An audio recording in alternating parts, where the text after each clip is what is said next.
도쿄에서 3년 전부터 여행 서비스업을 하고 있는 차윤정 대표. 일본에서 사업하려면 필수적인 경영관리 비자를 갱신하러 갔다가 예상치 못한 이야기를 들었습니다. 5천만 원 정도였던 자본금 요건이 3억 원으로 6배나 늘고 일본인이나 영주권자를 반드시 고용해야 한다는 조건까지 붙은 겁니다. 지금 흑자 경영하기도 힘들거든요. 3천만 원 내놔라 이러면은 누가 그거를 충족을 할 수 있을까? 결국에는 은행빚을 질 수밖에 없는데. 외국인 규제를 강화한다는 건 들었지만 기존 사업자까지 영향을 받을 줄은 몰랐습니다. 문제가 있는 사람을 그 사람들 단속하면 되잖아요. 외국인 사업자들을 약간 다 잠재적인 범죄자처럼 다 이제 솎아내겠다. 불법이나 이런 걸 막기 위함보다는 좀 더 나아가서 비호감 정책이 아닌가 하는 생각도. 3천 명에 가까운 자영업자들을 포함해 많은 한국인들이 일본에서 어려움을 겪게 되면서 제1동포 단체 민단도 항의 집회를 열었습니다. 私たちは分断ではなく理解を、排除ではなく共生を求めます。 다카이치 내각의 외국인 규제는 중국과 갈등이 고조된 지난해 이후 강화됐습니다. 외국인 담당 장관직을 처음으로 만들어 젊은 보수 오노다 키미를 앉혔습니다.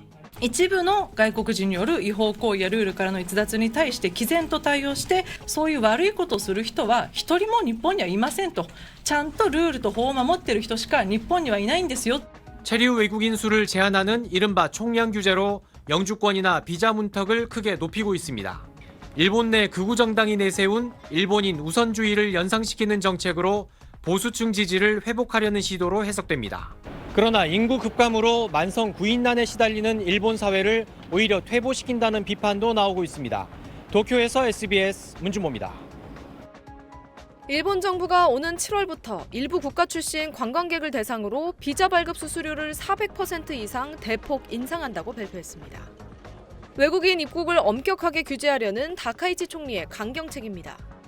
모테기 외무상은 지난 19일 정례 브리핑에서 인플레이션과 환율 변동 등 요인으로 48년 만에 수수료 인상이 불가피하다며 이 조치를 공식 발표했습니다. 단수 비자는 18달러에서 93달러로, 복수 비자는 37달러에서 186달러로 5배가량 크게 뜁니다. 적용 대상은 지난해 일본의 최대 관광객 유입국이었던 중국, 인도, 베트남 등 100여 개국인데 한국은 포함되지 않았습니다. 미국을 포함한 70개국 비자 면제국 출신들도 제외돼 무료 입국이 가능합니다. 일본 정부는 2028년 도입을 목표로 전자여행 허가제인 제스타를 준비 중인데 이 수수료는 아직 정해지지 않았습니다. 집권 자민당은 비자 수수료 인상으로 거둬들이는 추가 수익을 일본 국민의 여권 발급 비용을 약 43달러 인하하는 데 보조금으로 쓰겠다는 계획입니다.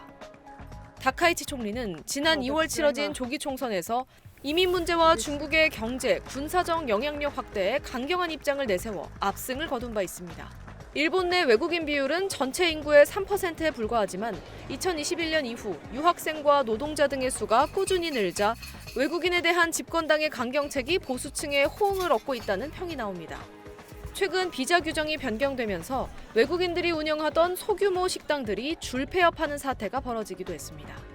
이런 기조의 연장선에서 다카이치 내각은 지난 3월 체류 허가 수수료도 인상하는 이민법 개정안을 발의했습니다.